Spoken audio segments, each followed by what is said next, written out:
Sir, good morning po. Ito po yung pagbaklas ng shafting sa haler. Luwagan muna natin to. Subutin. Kasalisin po natin itong lock.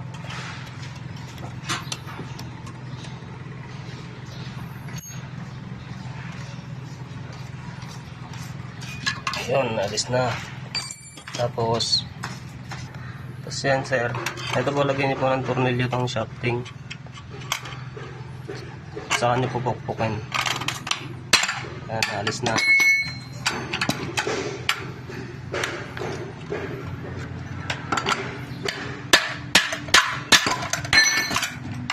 Yan, alis na siya.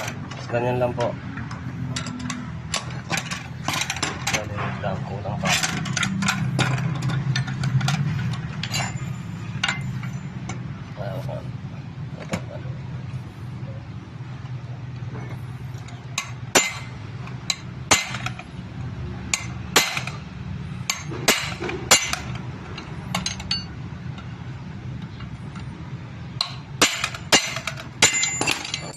Na. So, naalis na po. Ganyan lang po ang pagbaklas. Thank you very much.